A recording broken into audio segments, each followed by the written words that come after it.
This champagne costs more than your entire year's salary, and you just threw it away. You're fired." The words hit like a physical blow, delivered with the cold precision of someone who had never known consequences.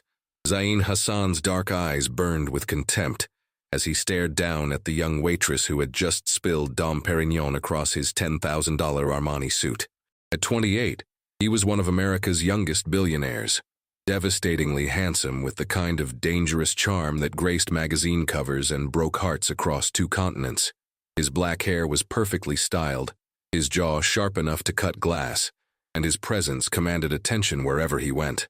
The rebel heir to an $8 billion hotel empire, Zain drove Lamborghinis, dated supermodels, and crushed anyone who dared to inconvenience him.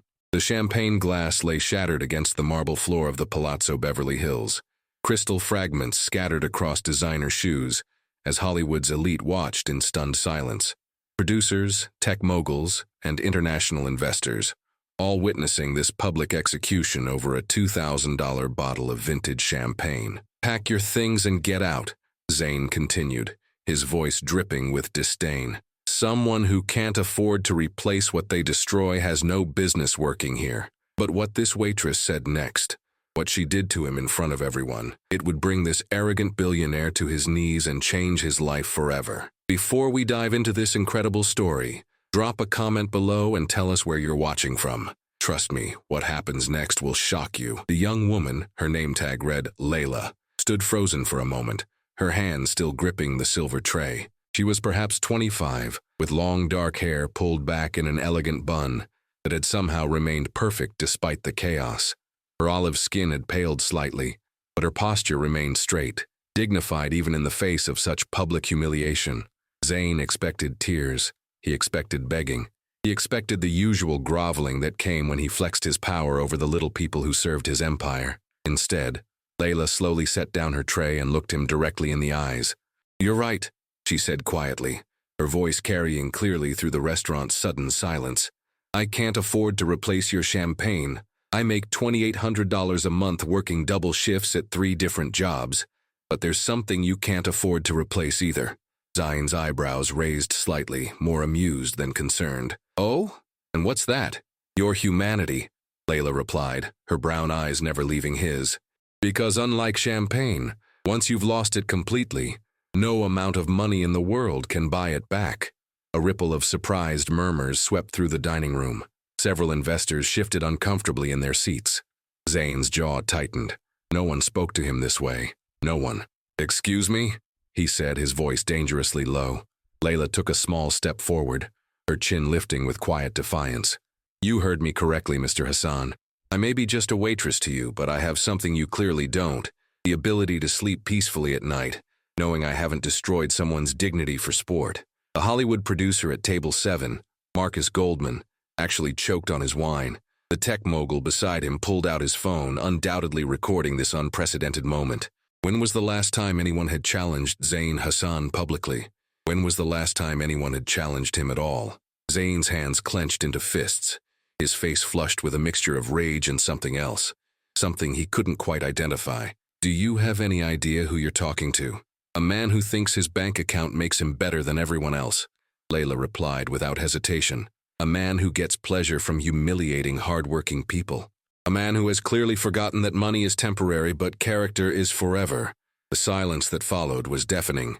Zain stared at her, his chest rising and falling with barely contained fury. This wasn't supposed to happen. People didn't talk to him like this. They bowed, they scraped, they apologized profusely and begged for mercy. But Laila wasn't done. "I'll leave, Mr. Hassan," she said, beginning to untie her apron. "But not because you're firing me. I'm leaving because I choose not to work for someone who mistakes cruelty for power and arrogance for success." She folded her apron neatly and placed it on the nearest table, then turned back to face him one final time. "I hope someday you realize that the only thing truly pathetic here isn't spilled champagne or ruined suits. It's a grown man who has to tear others down to feel important." With that, she walked toward the exit, her head held high, her dignity intact despite everything. Every eye in the restaurant followed her movement, some with admiration, others with shock, all with a newfound awareness that they had just witnessed something extraordinary. Zain stood frozen, his mouth slightly open, his perfect composure shattered for the first time in years. The words echoed in his mind. Character is forever. Mistakes cruelty for power. The only thing truly pathetic. As the door closed behind Laila with a soft click, the restaurant remained silent for several more seconds, before conversation gradually resumed in hushed, excited whispers. But Zain heard none of it. All he could hear were those words, playing over and over like a broken record. For the first time in his privileged life, Zain Hassan had been left speechless by a woman who had nothing to lose and everything to teach him. 3 hours later, Zain sat alone in his Malibu penthouse, the ruined Armani suit discarded in a heap on his marble bathroom floor. The champagne stain had been cleaned, but the words, those devastating, precise words, refused to leave his mind. He tried everything to distract himself, called his usual crowd of sycophants for a night out, but their eager agreement to everything he said suddenly felt hollow. Scrolled through his contacts looking for a model to invite over, but even that felt meaningless. Poured himself a glass of his most expensive whiskey, $50,000 a bottle, but it tasted like ash. Character is forever. The phrase haunted him as he stood on his terrace overlooking the Pacific Ocean, the city lights of Los Angeles twinkling below like fallen stars.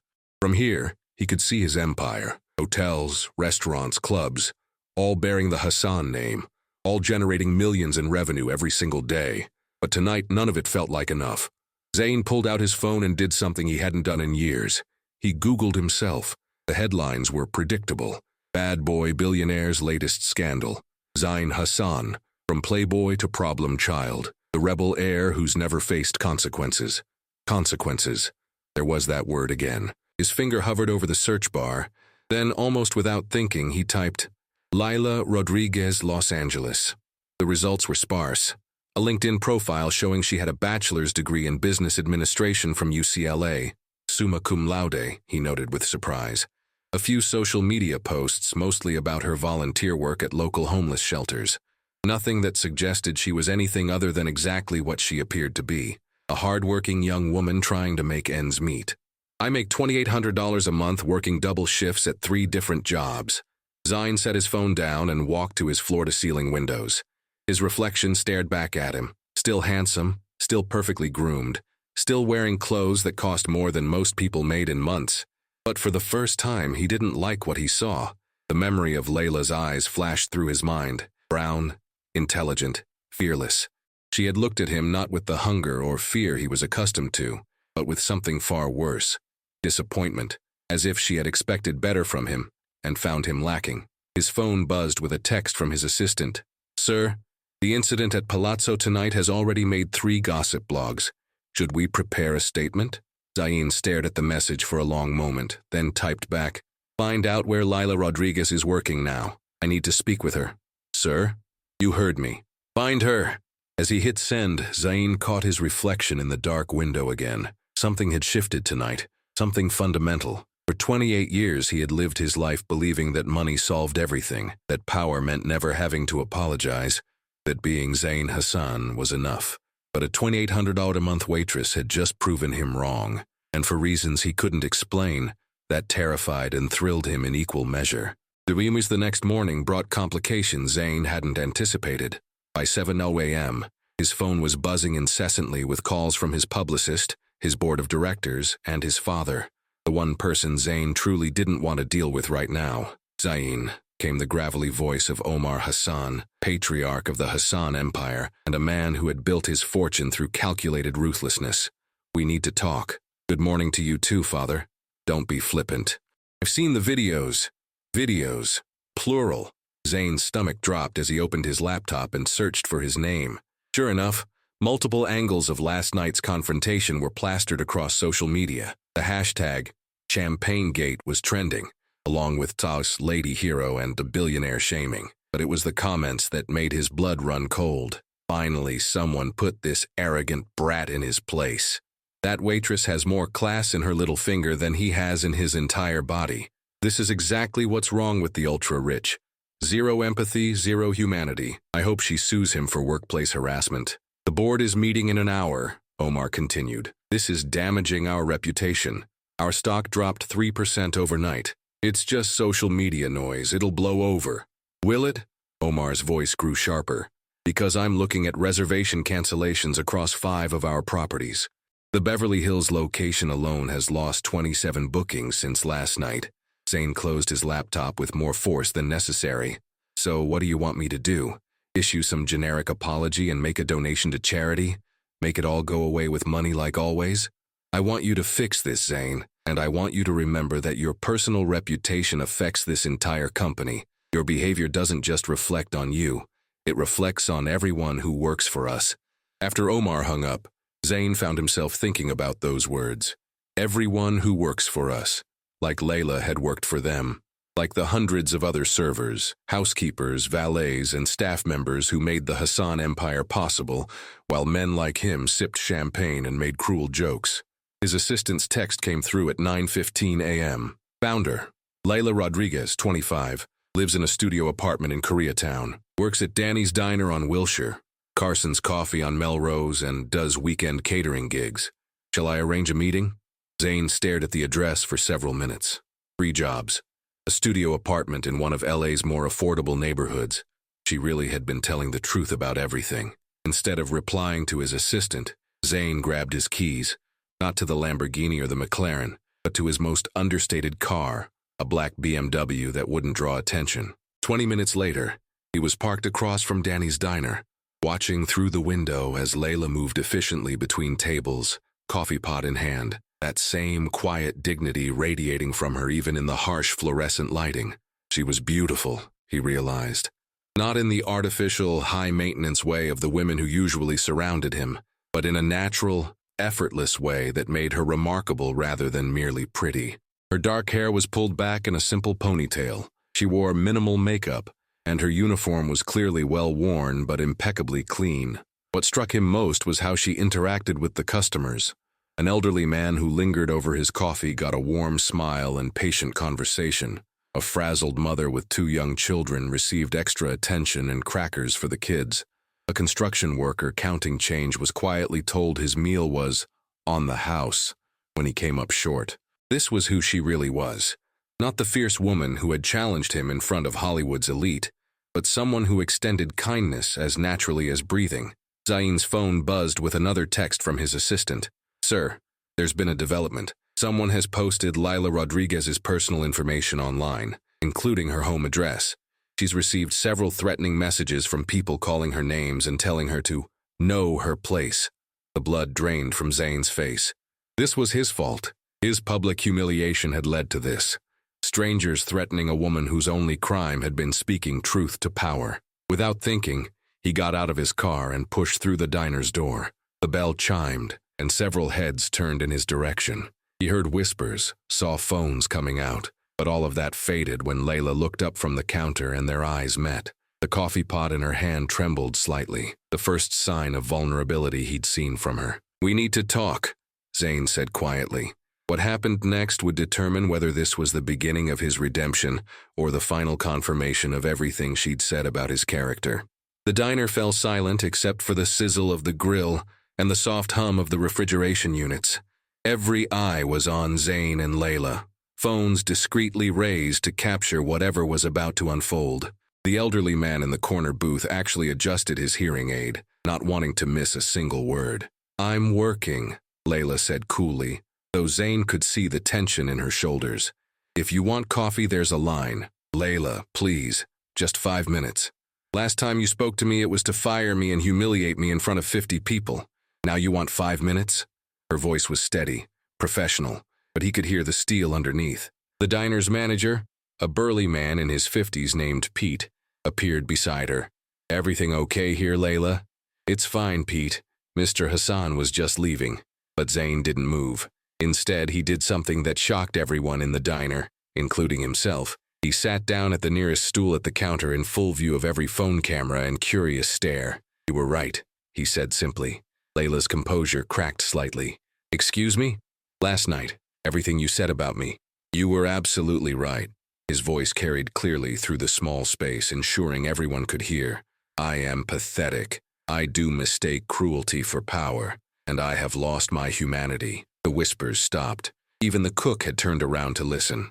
I came here because people are threatening you online, posting your address, sending you hate messages, all because you had the courage to tell me truths that everyone else was too afraid to say. Zain's jaw tightened. That's on me, not you. Laila set down the coffee pot carefully, her brown eyes studying his face for signs of deception. What do you want from me, Mr. Hassan? I want to make this right. With money? Her tone was sharp with cynicism. Write me a check and make it all go away? That's your solution for everything, isn't it? No. The word came out firmer than he'd intended. Actually, that's exactly what my father suggested I do. Issue an apology, make a donation, buy my way out of the consequences like always. He pulled out his phone and showed her the screen. Dozens of missed calls from his publicist, his lawyers, his father. But I realized something last night. I can't buy back my humanity just like you said, and I can't buy your forgiveness either. Laila glanced around the diner, acutely aware of their audience. Then what can you do?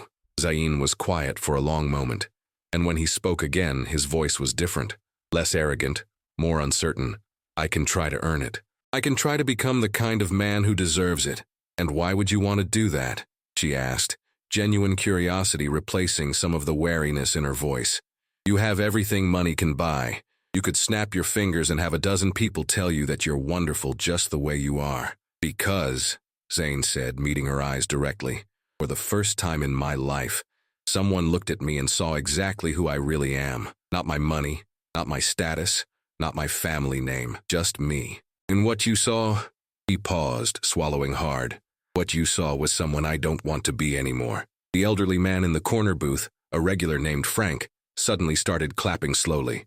It was such an unexpected sound that everyone turned to look at him. About damn time, Frank said with a grin. Been coming to this diner for 12 years, and Laila here has helped more people than half the politicians in this city. Girl's got more sense in her little finger than most folks have in their whole head. A few other customers murmured agreement. The frazzled mother with 2 kids nodded approvingly. Even Pete, the manager, looked slightly less hostile, but Layla's expression remained guarded. Pretty words, Mr. Hassan, but talk is cheap. You're right again, Zain said. So let me ask you something. What would it take? Not to forgive me. I know I have to earn that. But what would it take for you to give me a chance to try? The question hung in the air between them, heavy with possibility. Around them, the diner had become an unlikely amphitheater for one of the most watched conversations in Los Angeles that morning. Laila was quiet for so long that Zain began to think she wouldn't answer. When she finally spoke, her voice was soft but clear. You want to know what it would take? She leaned slightly across the counter, close enough that he could smell her perfume. Something light and floral, probably drugstore bought, but somehow more intoxicating than any designer fragrance he'd ever encountered. Yes. Prove to me that Zain Hassan can exist in the world without his money, his name, or his power. Show me who you are when you can't buy your way out of problems or fire people who inconvenience you. Zain felt his heart rate quicken. How? A small smile played at the corners of Layla's mouth, the first real smile he'd seen from her. Get a job, Mr. Hassan. A real job with a real boss who can fire you, doing real work that actually matters to people. Do that for 30 days and maybe we'll have something to talk about. The challenge hit him like a physical force. Work for someone else? Take orders? Face the possibility of failure or termination. It was everything his privileged life had protected him from. But as he looked into Layla's eyes, seeing the intelligence and strength there, feeling something stirring in his chest that he'd never experienced before, Zain Hassan made the most impulsive decision of his life. Deal. The word escaped Zain's lips before his rational mind could stop it, and judging by the way Layla's eyebrows shot up, she hadn't expected him to accept her challenge either. Deal? She repeated, as if she'd misheard him. Deal, Zain confirmed, his heart pounding with a mixture of terror and exhilaration. 30 days, a real job, with a real boss. No family connections, no shortcuts, no safety net. The diner erupted in murmurs of disbelief. Someone in the back booth actually laughed out loud. Pete, the manager, shook his head, as if he'd just witnessed someone volunteer to wrestle a bear. But Layla's expression had shifted from skepticism to something more complex. Surprise mixed with what might have been the beginning of respect. You do realize, she said carefully, that most people can't just quit their jobs and take a month off to prove a point to someone they barely know. Most people don't have controlling interests in billion-dollar companies, Zain replied, and most people weren't raised to believe that money solves everything. Maybe it's time I learned how the other half lives. The other 99%, Laila corrected with a slight smile. Right, the other 99%. Frank, the elderly regular, leaned forward in his booth. What kind of job you thinking, son? Because I gotta tell you, nobody's gonna hire Zain Hassan for an honest day's work. Soon as they Google your name, they'll either want to exploit your connections, or they'll figure it's some kind of publicity stunt. Zain hadn't considered this obstacle, but Laila was already nodding thoughtfully. He's right, she said. You'd need a different identity, and you'd need to start at the bottom. Minimum wage, entry level, the works. Can that be arranged? Zain asked, pulling out his phone to text his assistant. Put that away, Laila said sharply, startling him. If you're serious about this, rule number 1, no assistants, no handlers, no team of people solving your problems for you. You want to live like a regular person. Start now. Zain stared at his phone, his lifeline, his connection to the empire that defined him, then slowly slid it into his pocket. Okay, he said. So how does a regular person find a job? The question was so genuinely asked that several customers exchanged amused glances. This billionaire really had no idea how normal people lived. Well, Laila said, warming to the subject, you could start by walking around the neighborhood looking for help-wanted signs, or you could check online job boards, though those usually require references you probably don't have. Or, she paused, a mischievous glint entering her eyes. You could start right here. Here? Pete's been looking for a dishwasher for 3 weeks. It's minimum wage, split shifts, and the work is hard, hot, and thankless. Interested?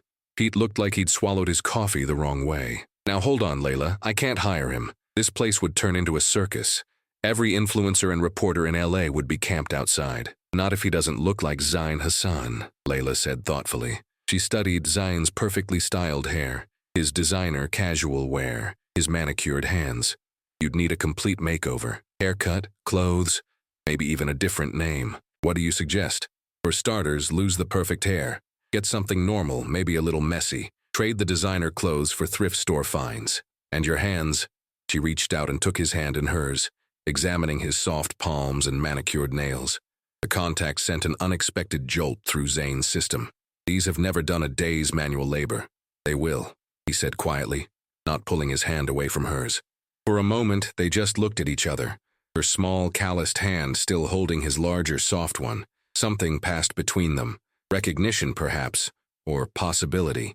Then Laila released his hand and stepped back, suddenly professional again. There's a barber shop 3 blocks north, she said. Ask for Miguel, tell him you need a working man's cut.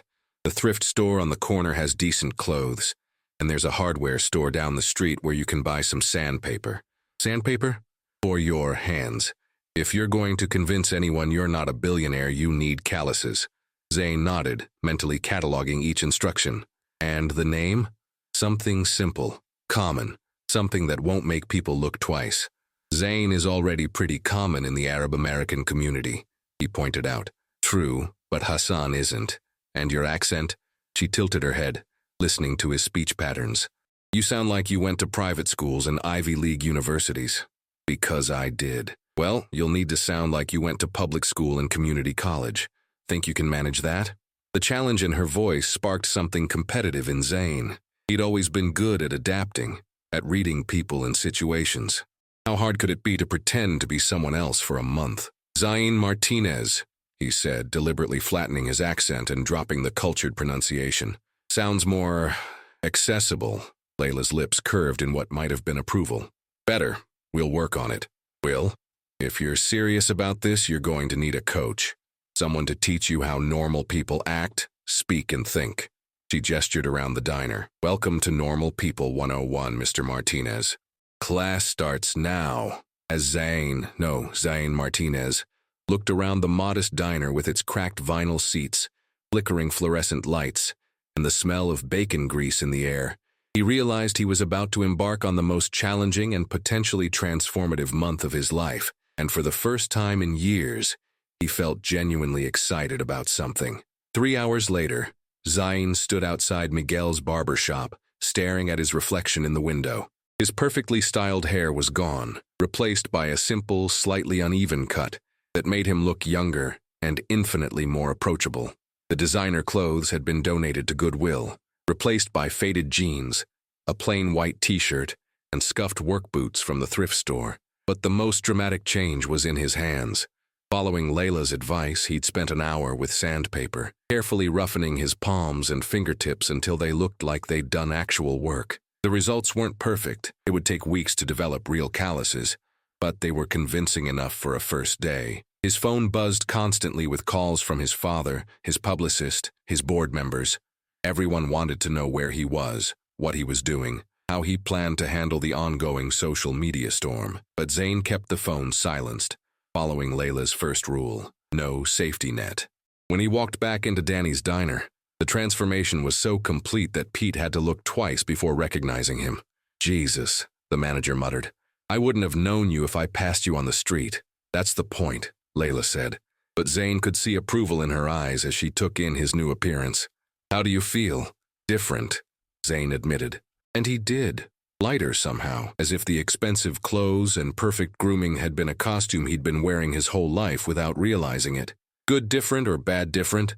"I'm not sure yet." Pete was still shaking his head. "I can't believe I'm about to say this, but you want the dishwashing job? It's $7.25 an hour, 6-day-a-week split shifts. You'll work lunch rush and dinner rush with a break in between. No benefits, no sick days, and if you don't show up, you're fired." "I want it," Zain said without hesitation. "You start tomorrow at 10 a.m. sharp. Don't be late. I've already had to fire 2 guys this month for showing up whenever they felt like it." As Pete walked away, muttering about the strangeness of his life, Laila moved closer to Zain. "You sure about this?" she asked quietly. "It's not too late to change your mind. Go back to your penthouse, your cars, your easy life. Is that what you want me to do? I want you to do whatever's going to make you happy in the long run." The sincerity in her voice caught him off guard. This wasn't about winning or losing anymore. She genuinely cared about his well-being, even after everything that had happened between them. "Can I ask you something?" Zain said. "Sure. Why are you helping me? After what I did to you, after how I treated you. Why give me this chance?" Laila was quiet for a moment, wiping down the counter with practiced efficiency. "You want the truth?" she finally said. "Always. Because I saw something in you last night. When you were yelling at me, humiliating me, there was this moment just for a second where you looked surprised by your own cruelty, like part of you couldn't believe those words were coming out of your mouth." Zain remembered that moment, the brief flash of self-awareness that had been quickly overwhelmed by pride and anger. "And?" he prompted. "And I think that version of you, the one who was surprised by his own behavior, that's the real you. The rest is just programming. Years of being told you're better than everyone else, that your comfort matters more than other people's dignity." She looked up at him directly, and he felt that same jolt of connection he'd experienced when she'd taken his hand earlier. "I believe people can change, Mr. Hassan, but they have to want to change. They have to be willing to do the work. And you think I want to change? I think you're here, aren't you? You got a haircut, you're wearing clothes that probably cost less than your morning coffee used to, and you just accepted a job washing dishes for minimum wage. So either you're the most committed con artist in history, or you're someone worth saving." The words hit him with unexpected force. Worth saving. When was the last time anyone had seen potential in him rather than just profit? When was the last time someone had looked past his bank account and seen a human being who might be capable of growth? "Laila," he said, and her name felt different in his mouth now. More real, more important. "Yes? Thank you for giving me this chance. I won't waste it." "We'll see," she said, but she was smiling now and it transformed her entire face. "Your shift starts at 10 a.m. tomorrow. Don't be late, Zain Martinez." As he left the diner, walking instead of driving for the first time in years, Zain realized that everything familiar was falling away. His identity, his comfort, his certainty about who he was and how the world worked. It was terrifying. It was also the most alive he'd felt in his entire life. Louise at 5:47 a.m. Zain's alarm went off in his Malibu penthouse. For a moment he lay in his king-sized bed, staring at the ceiling and wondering if the previous day had been an elaborate dream. Then he remembered. Today was his first day as a dishwasher. The irony wasn't lost on him. He owned restaurants where the dishwashers made more in tips than most people's weekly salaries, but he'd never actually seen the kitchen of any of them. He'd never even washed a dish in his own home. That's what housekeepers were for. By 7 a.m., He was standing in his walk-in closet, looking at the small pile of thrift store clothes he'd bought the day before. The faded jeans, the plain t-shirts, the work boots that had cost less than he usually tipped the valet. He dressed slowly, still adjusting to how different everything felt. The rough cotton against his skin, the weight of the cheaper fabric, the way the clothes hung on his body without the perfect tailoring he was accustomed to. His reflection in the bathroom mirror showed a stranger. The haircut had changed the shape of his face, made him look younger and more vulnerable. His hands already showed faint marks from the sandpaper treatment, and his usual morning routine of expensive skincare and cologne had been replaced with basic soap and drugstore deodorant. The drive to the diner in his BMW felt wrong somehow. Even the most understated car in his collection screamed money in a way that his new identity couldn't afford. He parked 3 blocks away and walked the rest of the distance, something he hadn't done since college. Danny's diner looked different in the morning light. Smaller, more worn, but also more real somehow. Through the windows he could see the breakfast crowd, construction workers grabbing coffee before heading to job sites, nurses ending overnight shifts, elderly regulars reading newspapers over eggs and hash browns. At exactly 9:58 a.m., Zain pushed through the door. The bell chimed and several heads turned in his direction. But unlike the day before, there was no recognition, no whispers, no phones coming out. He was invisible in the best possible way. "You're 2 minutes early," he'd observed from behind the counter. "Good, follow me." The kitchen was a revelation of controlled chaos. Steam rose from multiple pots. Orders were shouted back and forth between the cook and servers. And in the corner sat the dish pit, a stainless steel station that looked like it had seen decades of use. "This is your domain," Pete said, gesturing to the imposing industrial dishwasher and the towering stacks of dirty plates, glasses, and silverware. "Maria's been covering dishes along with prep work, but she's got enough on her plate." He nodded toward a middle-aged Latina woman who was efficiently chopping vegetables while keeping an eye on the growing pile of dirty dishes. "Machine runs hot, so you'll want these." Pete handed him a pair of rubber gloves that had definitely seen better days. "Spray, load, run, unload, repeat. Sounds simple, but during lunch rush, you'll be moving nonstop for 3 hours. Think you can handle it?" Zain looked at the mountain of dishes waiting for him. Plates caked with dried egg yolk, coffee cups stained brown, silverware sticky with syrup. In his real life, dirty dishes simply disappeared, handled by invisible people he never thought about. "I can handle it," he said, hoping he sounded more confident than he felt. "We'll see." "Laila." She appeared from the front of the restaurant, looking crisp and professional in her uniform, despite having probably been working since dawn. "Show Martinez here the ropes, and don't go easy on him just because he's new." As Pete walked away, Laila moved closer to Zain, lowering her voice. "How are you feeling?" "Terrified," he admitted. "I've never washed a dish in my life. It's not complicated, but it is physical. Your back is going to hurt, your feet are going to hurt, and your hands are going to get pruned and raw despite the gloves." She studied his face. "You sure you want to do this?" "More sure than I've been about anything in a long time." Something in his voice must have convinced her, because she nodded and moved to the dish station. "First lesson. Organization is everything. Plates here, bowls here, silverware in this bin. Glasses are separate because they're fragile, and customers notice water spots." Her hands moved efficiently as she demonstrated. "Pre-rinse everything, load the machine, add chemicals here and here, close the door, hit the green button." The machine roared to life with a sound like a jet engine. Zain had to raise his voice to be heard over it. "How long does a cycle take?" 2 minutes for dishes, 3 for pots and pans. But here's the thing, you can't just stand around waiting. While one load is running, you're pre-rinsing the next batch, unloading the clean stuff, restocking the servers with plates and glasses. Sounds like choreography. Exactly. And during rush, if you fall behind, the whole kitchen backs up. Servers can't serve without clean plates. The cook can't cook without clean pans. And Pete will fire you for slowing everyone down. The first few hours were a baptism by fire. The breakfast rush hit like a tsunami of dirty dishes, and Zain found himself moving faster than he ever had in his life. Steam from the machine left his clothes damp with sweat. Soap suds splashed up his arms despite the gloves, and his lower back began to ache from constantly bending over the sinks. But something unexpected happened around the 2-hour mark. The rhythm began to make sense. The chaos became organized. His movements became more efficient, less frantic. "Not bad for a rookie," Maria called out during a brief lull. "You're not as soft as you look." The compliment felt better than any business deal he'd ever closed.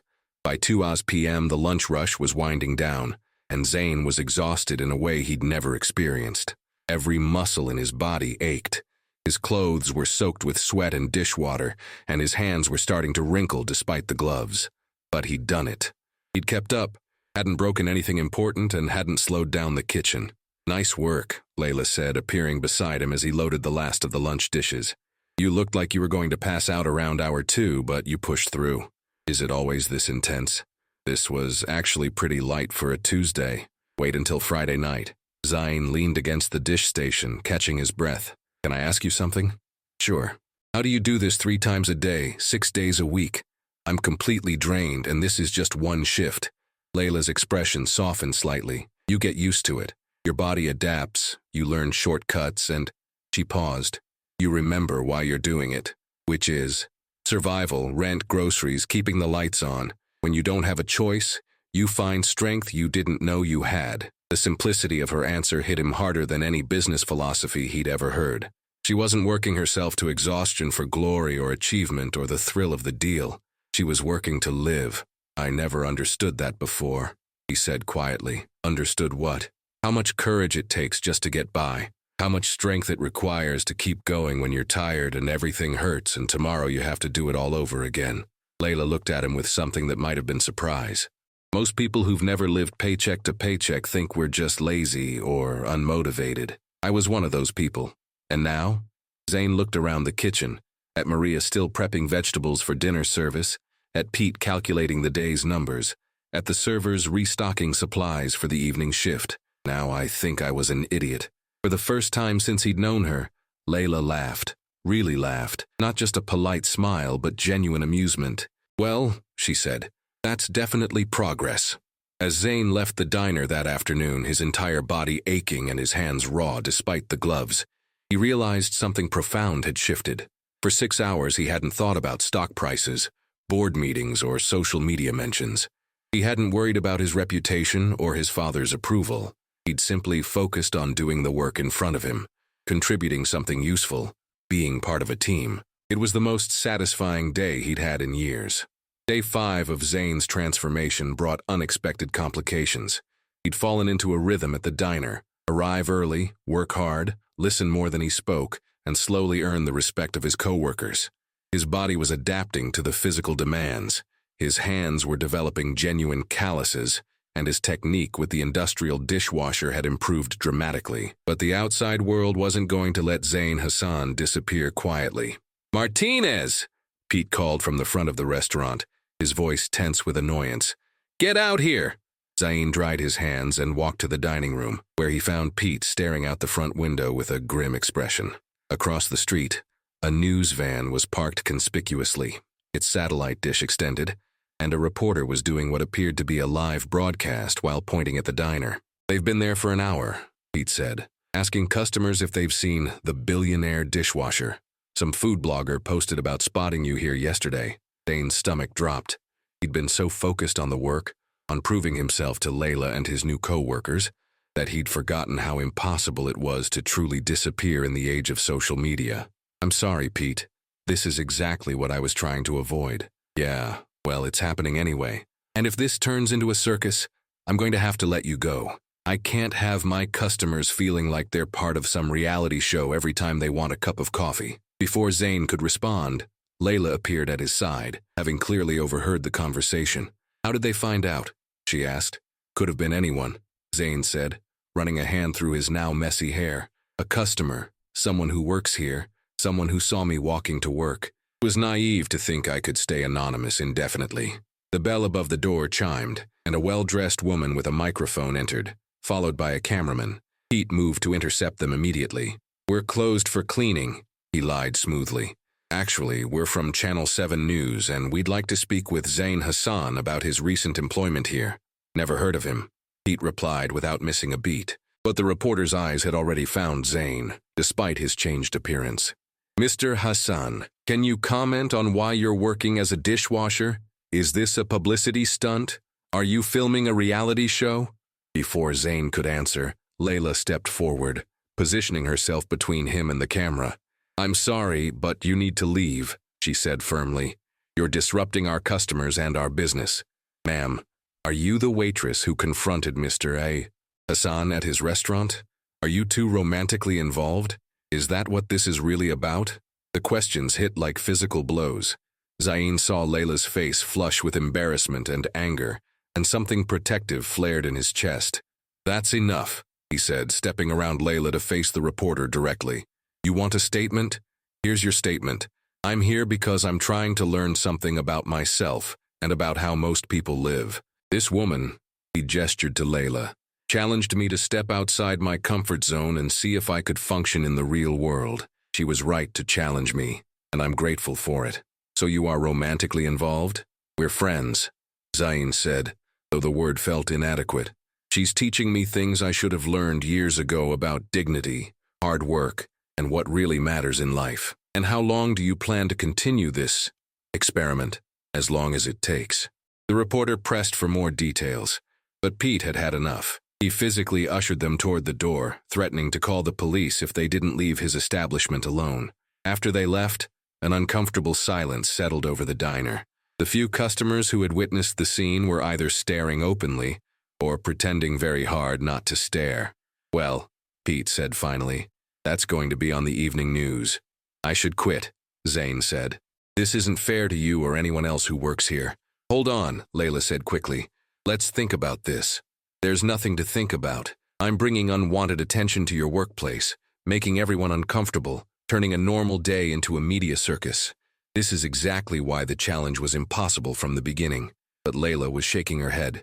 "No, this is exactly why the challenge was necessary. I don't understand. You're ready to quit the moment things get difficult, the moment you face consequences or criticism or situations you can't control. That's not how real life works, Zain. Real people don't get to walk away when things get uncomfortable." Her words stung because they were accurate. His first instinct had been to retreat, to return to his comfortable world where problems could be solved with money and influence. "So what are you suggesting?" "I'm suggesting you make a choice. You can quit and prove that this really was just a rich kid playing dress-up. Or you can stay and show everyone, including yourself, that you're serious about changing. But the media attention will die down if you don't feed it. Stop being interesting and they'll move on to the next story." Pete was listening to their conversation with growing interest. Finally, he spoke up. "You know what? Let them come. My diner's been struggling for 2 years and suddenly I've got reporters calling us newsworthy. Maybe this is exactly the kind of publicity we need." He looked directly at Zain. "But if you stay, you work. No special treatment, no easier shifts, no hiding in the back when things get busy. You want to prove you belong here? Act like you belong here. Deal," Zain said without hesitation. "And one more thing," Pete added. "That reporter asked if this was about romance. I don't care about your personal life, but I won't have workplace drama in my kitchen. Whatever's happening between you two, keep it professional during work hours." Zain glanced at Layla, whose cheeks had flushed pink at Pete's words. The suggestion of romance between them hung in the air like a challenge neither of them was quite ready to address. "Understood," Zain said finally. But as he returned to the dish pit, he couldn't shake the feeling that his feelings for Layla were becoming much more complicated than simple gratitude or admiration. And judging by the way she kept glancing at him throughout the rest of the shift, she might be feeling the same way. 2 weeks into his new life, Zain had developed calluses on his hands, a permanent ache in his lower back, and something he'd never had before: genuine friendships with his co-workers. Maria had started bringing him homemade tamales, claiming he was too skinny and needed real food. The line cook, a tattooed veteran named Danny, had begun including him in the kitchen's good-natured trash talk. Even Pete had softened, occasionally complimenting his work ethic or asking his opinion on minor operational decisions. But it was his evolving relationship with Laila that occupied most of his thoughts. She had become his unofficial mentor, teaching him not just the mechanics of restaurant work, but the unwritten rules of working-class life: how to stretch a paycheck, how to find cheap but nutritious meals, how to navigate the complex social dynamics of a workplace where everyone depended on everyone else. "You're learning," she observed one afternoon during their break. They were sitting in the alley behind the diner, sharing a sandwich and watching the Los Angeles traffic crawl by. "Learning what?" "How to be present, When you first started, you were always somewhere else in your head. Now you're actually here, in the moment, focused on what you're doing. Zain considered this. She was right. The constant mental noise of business concerns, social obligations, and status anxieties had quieted to almost nothing. His world had narrowed to the immediate. The next load of dishes, the next customer, the next conversation with Laila. "Is that good or bad?" he asked. "It's human," she said simply. "Rich people live in their heads, planning and scheming and worrying about abstract things. Regular people live in their bodies, dealing with what's right in front of them. Which do you prefer?" Laila was quiet for a moment, considering the question seriously. "I think balance is best. You need to be able to plan for the future, but you also need to be able to find joy in simple things. A good meal, a funny conversation, a job well done." As if to illustrate her point, she smiled as she said it, and Zain felt his chest tighten with an emotion he couldn't quite name. "Can I ask you something personal?" he said. "Depends how personal. Have you ever been in love?" The question surprised them both. Zain hadn't planned to ask it, and Layla's eyes widened with shock before she looked away. "That's pretty personal," she said finally. "I'm sorry. I shouldn't have—" "No, it's okay." She turned back to him, her expression thoughtful. "Yes, I have, once." "What happened?" "He couldn't handle my schedule, 3 jobs, evening classes, helping take care of my mom. He said I didn't have time for a relationship, and he was right. Love is a luxury I can't afford right now." The sadness in her voice made Zain want to reach out and touch her hand, but he held back. "That's not fair," he said instead. "Life isn't fair. That's lesson number 1 of being poor. But everyone deserves love. Everyone deserves someone who sees their worth, who wants to build something together." Laila looked at him with an expression he couldn't read, spoken like someone who's always had choices.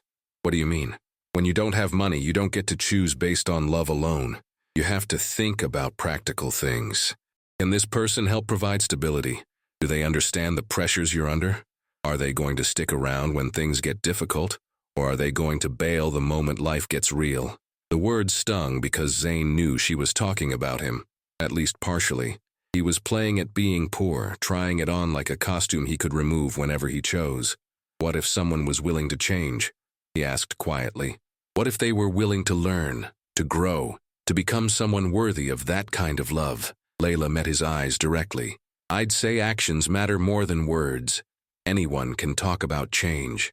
Proving it? That's harder." Before Zain could respond, Pete stuck his head out the back door. "Break's over. Dinner rush starts in 20 minutes. As they walked back inside, Zain realized that somewhere along the way, this had stopped being about proving a point or winning a challenge. This had become about becoming the kind of man who deserved someone like Laila, not because of what he owned, but because of who he was. The evening shift passed in its usual blur of controlled chaos, but Zain found himself stealing glances at Laila as she moved efficiently between tables. The way she remembered every regular customer's preferences, how she could calm an upset child with a smile, the grace with which she handled difficult customers without ever losing her dignity. She was extraordinary, and she had no idea. At the end of the shift, as they were cleaning up, Danny the cook approached Zain with an unusual expression. "Hey, Martinez, can I talk to you for a second?"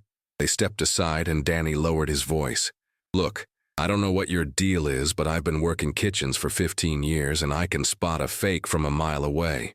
You're not fake. You're just different, like you come from somewhere else." Zain's pulse quickened. Had his cover been blown? "But here's the thing," Danny continued. "I don't care where you come from or what your story is. You work hard, you don't complain, and you've got Laila smiling more than she has in months. That girl's been through hell, and if you're making her happy, then you're okay by me." "What kind of hell?" Zain asked, though he wasn't sure he wanted to know the answer. Danny glanced around to make sure they weren't being overheard. "Lost her dad when she was 16. Her mom got sick a few years back. Can't work anymore. Layla's been carrying the whole family ever since. Works herself half to death and never complains about it." The information hit Zain like a punch to the stomach. All this time he'd thought he understood her situation, but he'd only seen the surface. "She doesn't talk about it," he said. "Course not. She's proud. But I've seen her counting change in her car after work, trying to figure out if she can afford groceries and rent in the same week." Danny's expression grew serious. "So if you're playing games with her, if you're just passing through and looking for entertainment, do everyone a favor and leave now." I'm not playing games, Zain said firmly. Good, because that girl deserves someone who sees how special she is. As Danny walked away, Zain stood in the empty kitchen surrounded by the tools of his trade, dish racks, spray hoses, industrial detergent. For the first time in his life, he understood what it meant to be truly humbled. Laila wasn't just teaching him about hard work or living paycheck to paycheck. She was teaching him about sacrifice, about putting others before yourself, about finding dignity in any circumstance. She was teaching him how to be a man worth loving. The revelation about Laila's family situation changed everything for Zain. Over the next few days, he found himself paying attention to details he'd missed before. The way she sometimes skipped lunch to save money, how she always volunteered for extra shifts, the tired lines around her eyes that spoke of someone carrying too much weight alone. On Thursday evening, after the dinner rush had ended and the kitchen was clean, Zain made a decision that would have been unthinkable just weeks before. "Laila," he said, catching her as she prepared to leave. "Can I walk you to your car?" "I don't have a car," she replied, pulling on a light jacket. "I take the bus." Of course she did. Another detail he'd missed, another assumption he'd made about how people lived. "Can I walk you to the bus stop, then?" She looked at him curiously, but nodded. "Sure." The evening air was cool and carried the scent of jasmine from the nearby apartments. They walked in comfortable silence for a few blocks, before Zain found the courage to speak. "Danny told me about your family situation," he said carefully. Laila's step faltered slightly. "What about it? Your mom, your dad, how long you've been supporting everyone?" She stopped walking entirely, her expression closing off. "He had no right to tell you that.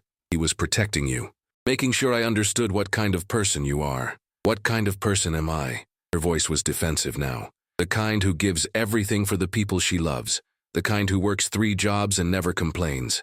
The kind who—" Zain paused, searching for words that could capture what he'd come to understand about her. "The kind who makes everyone around her want to be better." Laila's defensive posture softened slightly, but she resumed walking without responding. "I want to help," Zain said, catching up to her. "No, you don't even know what I was going to offer." "I don't care. The answer is no." They'd reached the bus stop, a simple bench under a flickering streetlight. Laila sat down, but Zain remained standing. "Why won't you let me help?" "Because I've seen this movie before," she said tiredly. "Rich guy feels sorry for poor girl, throws money at the problem, feels good about himself for 5 minutes, then moves on with his life. Meanwhile, the poor girl becomes dependent on something that was never going to last. What if it could last?" The question hung between them, loaded with implications neither of them was quite ready to address. "Nothing lasts, Zain. Money runs out. Feelings change, people leave. The only thing you can count on is yourself. That's a lonely way to live. It's a realistic way to live." Zain sat down beside her on the bench, close enough that he could smell her perfume. Still that light floral scent that somehow cost less but affected him more than any designer fragrance. "What if I told you I'm falling in love with you?" he said quietly. The words were out before he could stop them, hanging in the night air like a confession that changed everything. Laila went very still beside him. "Don't," she whispered. "Don't what? Don't feel it? Or don't say it? Both. Neither. I don't know." She turned to face him, and in the dim streetlight he could see tears gathering in her eyes. "You can't fall in love with me, Zain." "Why not?" "Because you don't know me. Not really. You know the version of me that exists at work, the professional version, the version that has her act together. You don't know the version that cries in her car after getting rejected for a better job. You don't know the version that lies awake at night worrying about whether her mom's medication will be covered this month. You don't know the version that's one emergency away from losing everything. Then show me," Zain said intensely. "Show me all of it. The good, the bad, the scared, the strong. I want to know all of you." "No, you don't," she said, but her voice lacked conviction. "Yes, I do. Because here's what I've learned in the past 2 weeks. I've been living my whole life in black and white, and you're the first person who's shown me what color looks like." The bus arrived with a whoosh of air brakes, its interior glowing with harsh fluorescent light. Laila stood up, but Zain caught her hand. "One date," he said. "One real date, not as boss and employee, not as billionaire and waitress, just as Zain and Laila. Give me a chance to show you that this isn't about pity or charity or some rich guy's fantasy." Laila looked down at their joined hands, his now rough and calloused from weeks of manual labor, hers small and strong from years of hard work. "I can't afford to date someone," she said softly. "What if money wasn't part of it? What if we just spent time together? Talked, walked, shared a meal that didn't cost anything more than making it together?" The bus driver honked impatiently, and other passengers were starting to board. "I have to go," Laila said. "Is that a yes or a no?"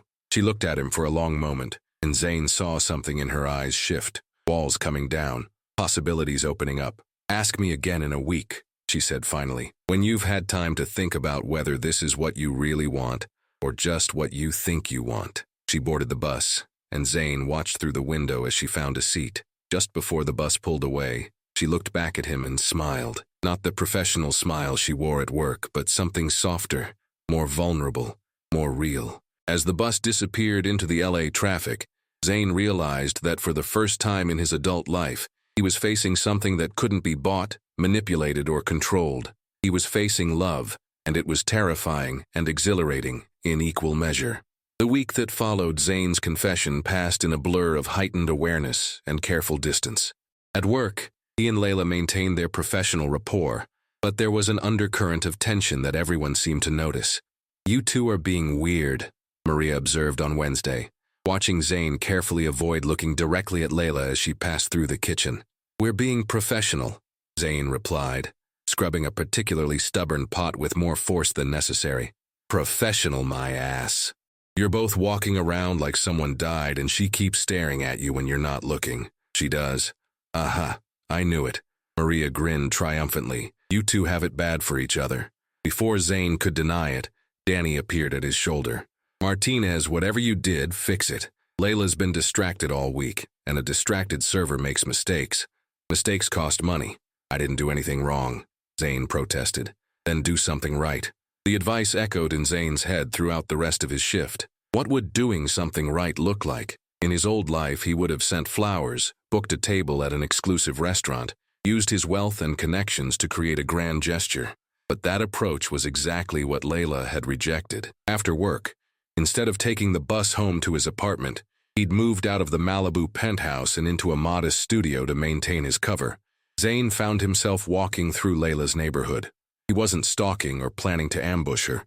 He just wanted to understand her world better. The area was a study in economic diversity. Modest apartment buildings sat next to small family businesses. Food trucks served workers heading home from late shifts, and children played in small parks under the watchful eyes of grandparents. It was vibrant and real, in a way that Beverly Hills had never been. As he turned a corner, Zain spotted Laila coming out of a small grocery store, her arms full of bags that appeared to contain mostly generic brands and sale items. She was walking slowly, as if the bags were heavier than they should be. Without thinking, he approached her. "Let me help with those." She looked up, startled, then wary. "What are you doing here?" "Walking, thinking. I live about 6 blocks from here now." "You moved?" "Last week." The penthouse felt, he searched for the right word, empty. Laila shifted the grocery bags, clearly struggling with their weight, but too proud to accept help. Zain could see the conflict playing out on her face, practical need warring with stubborn independence. "Laila," he said gently, "it's groceries, not charity. Let me carry them." After a moment's hesitation, she allowed him to take 2 of the heavier bags. They fell into step together, walking toward what he assumed was her apartment. "You really moved to this neighborhood?" she asked. "Studio apartment above Mrs. Chen's restaurant. It's small, kind of noisy, and the shower has exactly 2 water pressure settings, drizzle and fire hose." Despite herself, Laila smiled. "Sounds like most apartments around here." "I like it," Zain said, and was surprised to realize he meant it. "It feels alive, real people living real lives, not just hiding behind gates and security systems." They stopped in front of a modest apartment building, its exterior showing signs of age but maintained with obvious care. Small gardens bloomed in window boxes, and the sound of various languages and cooking smells created a sense of community that Zain had never experienced. "This is me," Laila said, reaching for the bags. "Can I ask you something?" Zain said, holding on to the bags for a moment longer. "What? Are you happy? I mean, genuinely happy with your life?" The question seemed to catch her off guard. She was quiet for so long that Zain began to think she wasn't going to answer. "That's a complicated question," she said finally. "How so?" Happiness feels like a luxury when you're just trying to survive. I have moments of contentment, moments of joy, but happiness, she shrugged. That feels like something for people who have the time and energy to pursue it. What would make you happy? Honestly, not worrying about money every day, knowing my mom's medical bills are covered, having the freedom to make choices based on what I want instead of what I need. She looked at him directly, being able to fall in love without calculating whether I can afford the emotional risk. The last part hit Zain like a physical blow. He'd never considered that love itself could be a luxury, something that required security and stability to flourish. Laila, he began, but she cut him off. Don't. Please, this is exactly what I was afraid of. You seeing my life, feeling sorry for me, wanting to rescue me. That's not love, Zain. That's pity. It's not pity, he said firmly. It's understanding. For the first time in my life, I understand what courage really looks like. It looks like you, getting up every day and taking care of everyone you love, never complaining, never giving up. She studied his face as if trying to determine his sincerity. The week's up tomorrow, she said quietly. No. Have you thought about what you really want? Zain looked at her, really looked at her. Hair slightly messed from the evening breeze. No makeup. Wearing clothes that had clearly been washed many times. Carrying groceries she'd probably had to budget carefully for. She was more beautiful than any woman he'd ever known. I want you, he said simply. Not to rescue, not to change, not to improve. Just you, exactly as you are. And what about your real life? Your company, your money, your family? What happens when this experiment ends and you go back to being Zain Hassan, billionaire? It was the question he'd been avoiding, the reality he hadn't wanted to face. I don't know, he admitted. But I know I don't want to go back to being the person I was before I met you. Laila took her groceries back from him, their fingers brushing briefly in the exchange. Ask me tomorrow, she said. After your shift. You still feel the same way after 24 more hours of reality? Then we'll see. As she disappeared into her building, Zain realized that tomorrow would determine not just whether he could win Laila's heart, but whether he could truly transform himself into the man he was meant to be. Friday arrived with an unexpected crisis that would test everything Zain had learned about himself over the past 3 weeks. He arrived at the diner at his usual time to find Pete in heated conversation with a man in an expensive suit, a man Zain recognized with growing dread as his father's lawyer, Richard Steinberg. Understand that Mr. Hassan has been missing for 3 weeks, Steinberg was saying. His family is concerned about his mental state, and there are business matters that require his immediate attention. I told you, Pete replied, his voice tight with irritation. I don't know any Hassan. I've got an employee named Martinez who washes dishes, and that's it. Steinberg's eyes found Zain across the restaurant, and his expression shifted to one of relief and exasperation. There you are. Zain, your father has been worried sick. This little experiment of yours has gone on long enough. The entire diner fell silent. Customers looked up from their breakfast. Servers stopped mid-step, and Zain felt the weight of every stare. In the kitchen doorway, he could see Laila watching with an unreadable expression. How did you find me? Zain asked, his voice steady despite the chaos erupting inside him. Please, did you really think you could disappear in Los Angeles without your father's security team tracking you down? We've been watching you for weeks, waiting for you to come to your senses. Pete looked between Zain and the lawyer, understanding dawning on his face. Martinez, what the hell is going on here? Before Zain could answer, Steinberg continued his assault. There's been a hostile takeover attempt at Hassan Enterprises. The board needs you back immediately, or you'll lose everything your father built. The words hit like physical blows. His company, the empire that defined his family's legacy, was under attack while he'd been playing at being a normal person. Who's behind it? Zain asked, though part of him already suspected the answer. Your cousin Marcus. He's been building a coalition of shareholders, claiming you've abandoned your responsibilities and are mentally unfit to run the company. Zain's mind raced.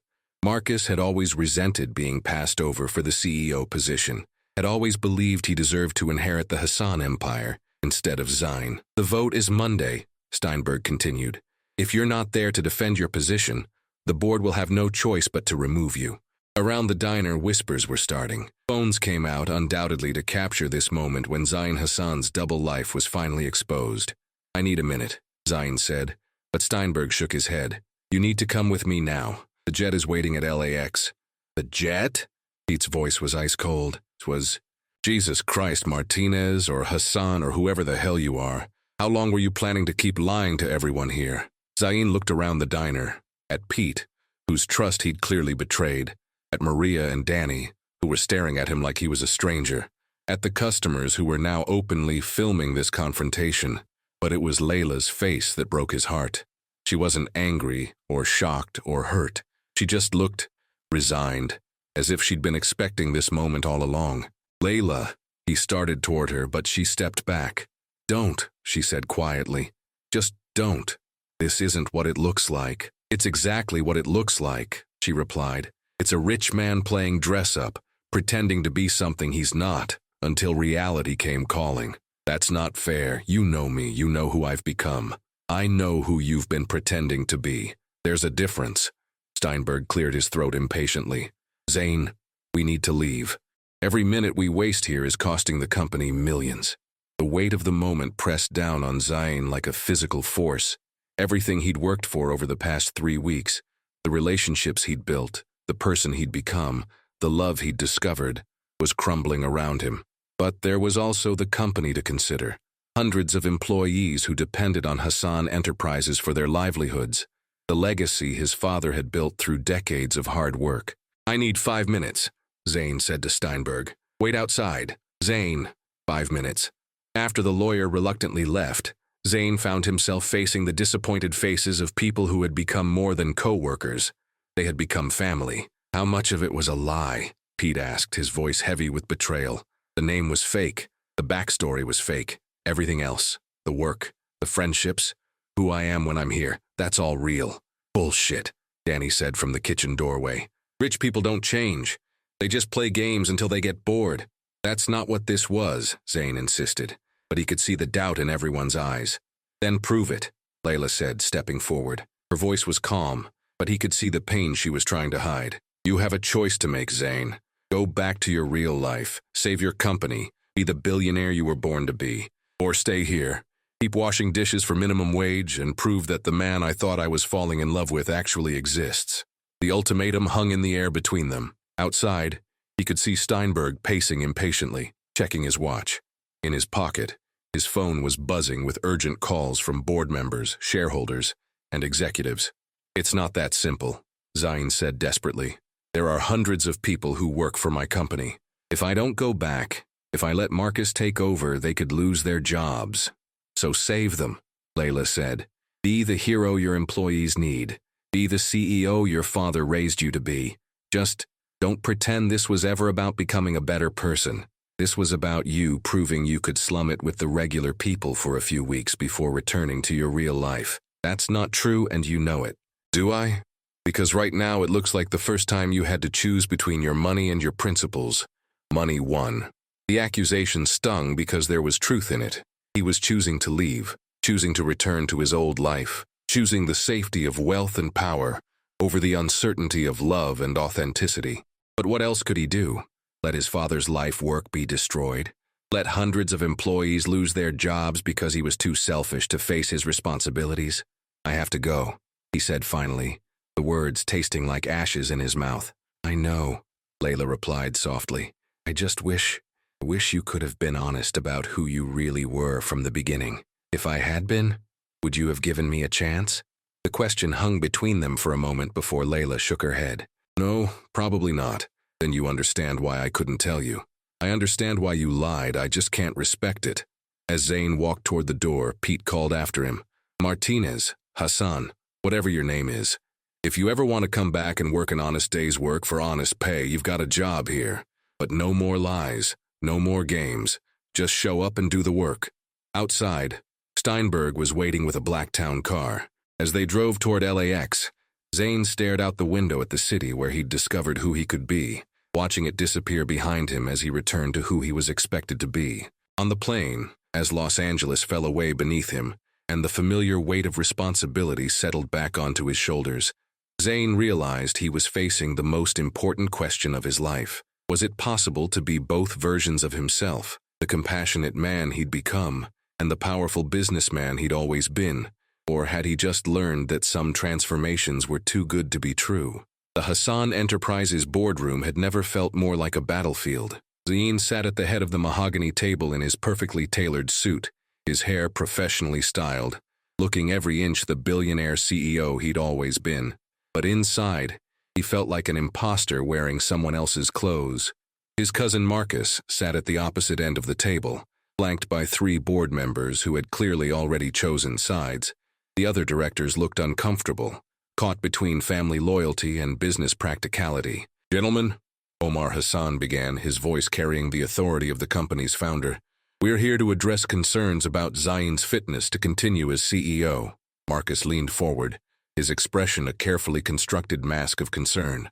"Uncle Omar, we all love Zain, but his behavior over the past month has been erratic, disappearing without notice, working as a dishwasher for minimum wage, getting involved in public scandals.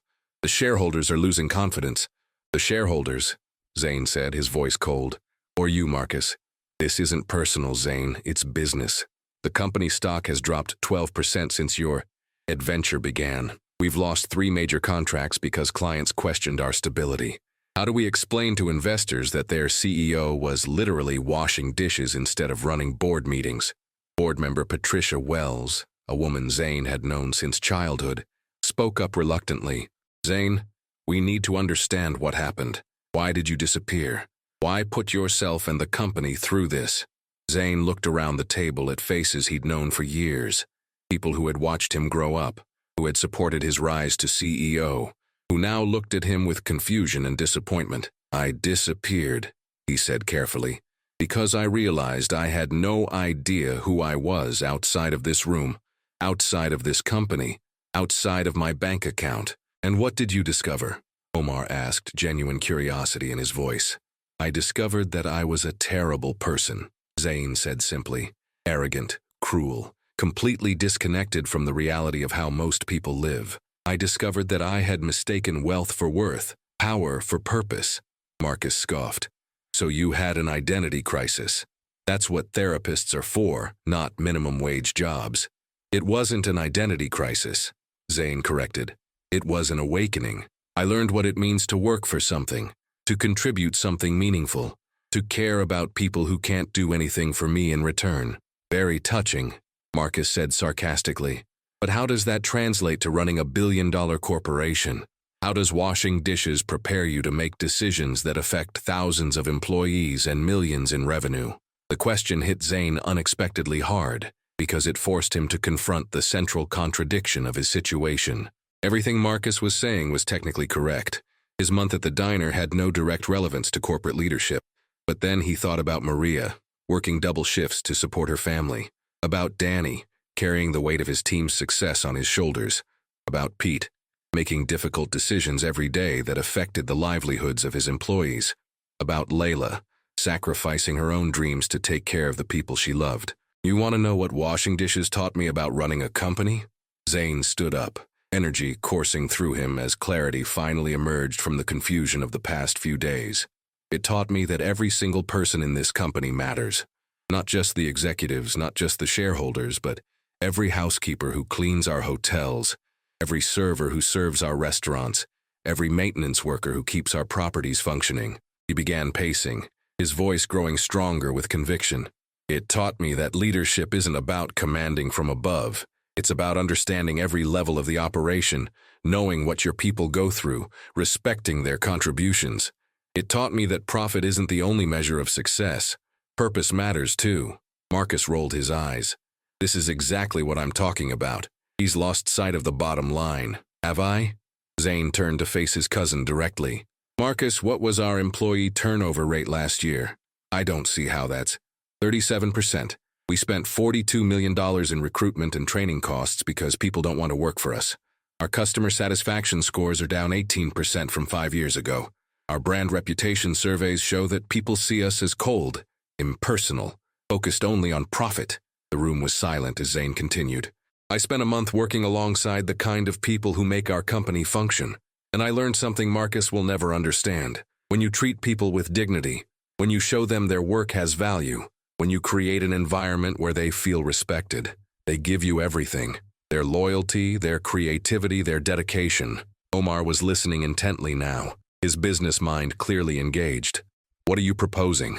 he asked. Zain took a deep breath, knowing that his next words would either save his position or end his career. "I'm proposing that we revolutionize how Hassan Enterprises operates. Living wages for all employees, comprehensive health care, profit-sharing programs, management training that includes working at ground level, corporate social responsibility that actually means something." "That sounds expensive," board member James Mitchell observed. "It's an investment. Happy employees provide better service. Better service creates customer loyalty. Customer loyalty generates long-term profit. It's not complicated. It's just harder than squeezing every penny out of people who can't fight back." Marcus laughed derisively. "You want to turn Hassan Enterprises into a charity? I want to turn it into a company that makes money and makes a difference.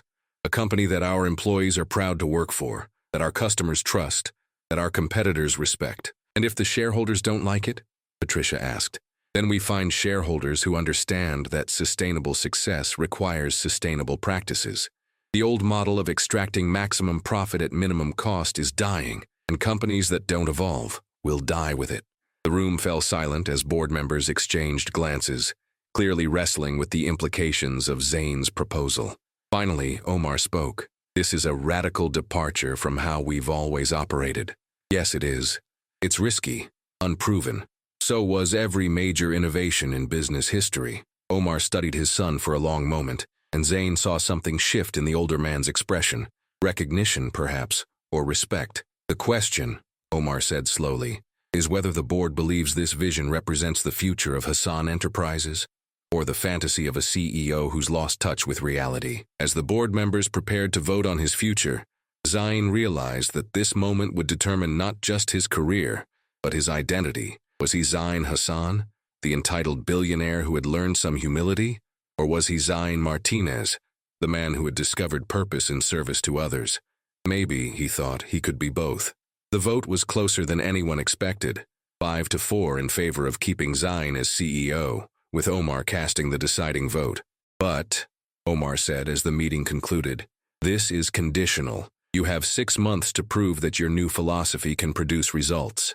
If employee satisfaction, customer loyalty, and profit margins don't all improve, the board reserves the right to revisit this decision." Zain nodded, accepting the challenge. As board members filed out, some offering congratulations, others clearly skeptical, Marcus lingered behind. "This isn't over," he said quietly. "You can play at being a humanitarian all you want, but business is business. When your grand experiment fails, I'll be here to pick up the pieces." "I hope you're wrong," Zain replied, "for all our sakes." Over the following weeks, Zain threw himself into transforming Hassan Enterprises with the same intensity he'd once brought to profit maximization. He instituted the living wage policy, expanded healthcare benefits, and created employee advisory committees at every property. But the change that surprised everyone was his decision to spend one day each week working at ground level in different Hassan properties, housekeeping in hotels, serving in restaurants, maintenance in office buildings. The media called it a publicity stunt. The employees called it unprecedented. 3 months into his transformation of the company, the results were starting to show. Employee turnover had dropped to 15%. Customer satisfaction scores were climbing. And while profit margins had initially decreased due to increased labor costs, productivity gains were beginning to offset the investment. But the metrics that mattered most to Zain couldn't be measured in quarterly reports. It was the smile on a housekeeper's face when she talked about finally being able to afford her daughter's college tuition. It was the pride in a server's voice when he described the customer service training he'd received. It was the sense of purpose that had replaced the cutthroat competitiveness that had once defined Hassan Enterprises' culture. Still, there was an emptiness in Zain's success that no business achievement could fill. Every day, he thought about Laila. Every evening he found himself driving past the neighborhood where Danny's diner was located. Though he never stopped, he'd sent letters, carefully crafted apologies that tried to explain his choices without making excuses. They all came back unopened. He'd sent flowers to the diner with a card that simply said, "I'm sorry." Pete had called personally to tell him they'd been donated to the local hospital. "She doesn't want to hear from you," Pete had said, not unkindly. And frankly, I don't blame her. Is she okay? She's fine. Working hard, same as always. Got accepted to USC's MBA program for next year. Full scholarship. She's moving on with her life. The news should have made Zain happy. Laila was achieving her dreams, building the future she deserved. Instead, it felt like confirmation that she was better off without him. 6 months after his return to Hassan Enterprises, Zain stood before the board to present his results. The numbers were impressive. Employee satisfaction up 32%, customer loyalty up 27%, and despite initial concerns, profit margins had returned to previous levels while positioning the company for sustainable long-term growth. Gentlemen, Omar said after reviewing the presentation, it appears that Zain's experiment has been successful. Marcus, who had grown increasingly isolated as other board members embraced the new direction, made one final attempt. The numbers look good now, but this approach isn't scalable. Zain is running the company on emotion instead of logic. Actually, Patricia Wells interjected, what Zain is doing is running the company on enlightened self-interest. Treating employees well isn't charity, it's good business. The board voted unanimously to continue Zain's policies and remove any conditions on his leadership. That evening, Zain sat alone in his office, looking out at the Los Angeles skyline. He had everything he'd ever wanted professionally: control of his company, the respect of his peers, the satisfaction of knowing he was making a positive difference. So why did he feel like something essential was still missing? His assistant knocked on the door. "Mr. Hassan, there's someone here to see you. She says her name is Laila, and it's about the scholarship program." Zain's heart stopped. "Send her in." When Laila entered his office, the first thing Zain noticed was how different she looked. Not in her appearance, which was as naturally beautiful as ever, but in her bearing. She carried herself with new confidence, dressed in a professional suit that somehow made her look both powerful and approachable. "Hello, Zain," she said, her voice calm and controlled. "Laila, I can't believe you're here. I'm here about the Hassan Foundation Scholarship Program," she said, maintaining professional distance. "I understand you've been funding full MBA scholarships for working-class students. Among other things, yes. I want you to know that I'm not here to thank you. I earned that scholarship through my grades and my interview. The fact that it comes from your foundation is coincidental." "I know," Zain said quickly. "The selection committee doesn't even know we've met. Your acceptance was based entirely on merit." Laila nodded, some of the tension leaving her shoulders. "Good." They stood in awkward silence for a moment, years of emotion and months of separation hanging between them like a wall neither knew how to breach. "You look good," Zain said finally. "Happy. I am happy. Busy. Stressed about starting school, but happy." She paused. "I heard about what you've done with the company, the employee programs, the wage increases. Pete says you even worked a shift at Danny's last month. You heard about that?" "Danny's is a small place. Word travels." She studied his face. "Why did you do it? Really?" Zain considered the question seriously. "Because I learned something from you that I couldn't unlearn. That dignity isn't something you earn through success. It's something you give to others through how you treat them. And you think changing your company's policies proves you've changed?" "No," Zain said honestly. "I think it proves I'm trying to change. The man I was 6 months ago would have seen those policies as weakness. The man I am now sees them as strength." Laila was quiet for a long moment, and when she spoke again, her voice was softer. "I was angry at you for a long time. For lying, for leaving, for proving that everything I'd suspected about rich people was true. You had every right to be angry. But then I realized something. You didn't lie about who you were becoming. You lied about who you had been. And maybe that's not the same thing." Hope flickered in Zain's chest. "Dangerous and precious." "What are you saying?" "I'm saying that 6 months ago I challenged you to prove you could exist without your money and power. You chose your company over that challenge, and I thought that proved you hadn't really changed. But then you took your money and power and used them to lift other people up. You became the kind of leader I wished existed when I was working 3 jobs just to survive." She stepped closer to him. "That's not the behavior of someone who was just playing dress-up for a month. That's the behavior of someone who learned something real and decided to act on it." Zain felt tears stinging his eyes. "Does this mean, can you forgive me?" "I can forgive you," Laila said. "The question is whether I can trust you. What would it take to earn that trust?" Laila smiled, the first real smile he'd seen from her since their confrontation at the diner. Time, she said simply, and honesty, and patience while I figure out whether the man I fell in love with at Danny's diner is the same man who runs Hassan Enterprises. And if he is, then maybe we can figure out what it looks like to build something together. Not you rescuing me, not me changing you, but both of us becoming better versions of ourselves. As Zain looked at Laila, brilliant, strong, beautiful Laila, standing in his office as his equal rather than his employee, he realized that this was the moment he'd been working toward since the night she'd challenged him to become worthy of love. I'd like that, he said. Very much. Good, she replied, because I start the MBA program next month, and I'm going to need a study partner who understands both business theory and real-world application. I might know someone, Zain said, and for the first time in months his smile felt complete. 18 months later, Zain stood at the altar of a small chapel in Laila's neighborhood, surrounded by faces that told the story of his transformation. Pete and Maria sat in the front row alongside Omar Hassan. Danny had closed the diner for the day to serve as best man. Board members sat next to scholarship recipients from the Hassan Foundation. But none of that mattered as much as the woman walking toward him in a simple but elegant dress, her face radiant with joy. Laila Rodriguez, soon to be Laila Hassan, had insisted on a modest ceremony in the community where she'd grown up, where she'd first challenged Zain to become a better man. The chapel was small, the flowers were from the local market, and the reception would be held in the community center down the street. It was perfect. Dearly beloved, the minister began, we are gathered here today to witness the union of two people who have found in each other not just love, but inspiration to become the best versions of themselves. As Zain listened to the words, his mind drifted back to that night at the Palazzo Beverly Hills, when a $2,000 bottle of champagne had seemed like the most important thing in the world.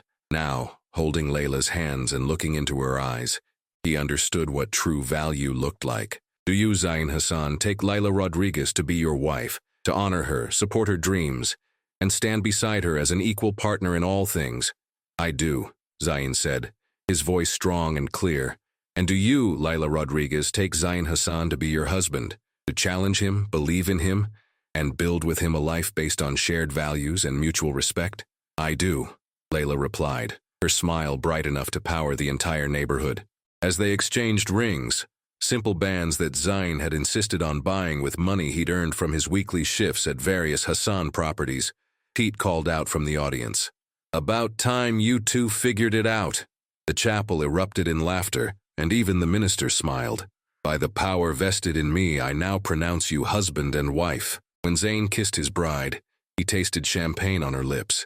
Not Dom Perignon, but the cheap sparkling wine they'd opened to celebrate her MBA graduation the week before. It was sweeter than anything he'd ever tasted. At the reception, as Zain watched Laila dance with her mother, whose medical bills were now a thing of the past thanks to the Hassan Foundation's healthcare initiative, Omar approached his son. I'm proud of you, the older man said simply. For the company turnaround? For becoming the man you were meant to be? For choosing love over comfort, purpose over profit?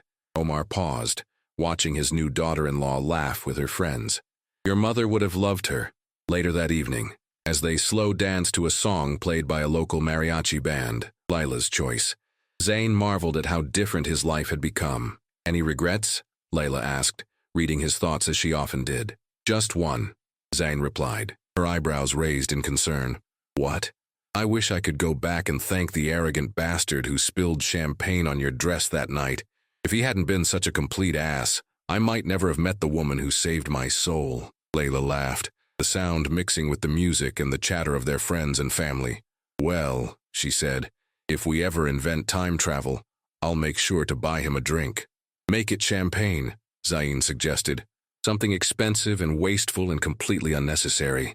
Deal, Laila agreed, then grew serious. Zain? Yes? I love you. Not your money, not your company, not what you can provide. Just you, the man who learned to wash dishes and discovered he had a heart.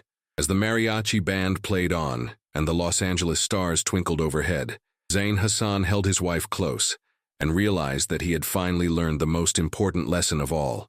True wealth wasn't measured in dollars or properties or stock prices. True wealth was measured in moments like this, surrounded by people who knew your worst qualities and loved you anyway.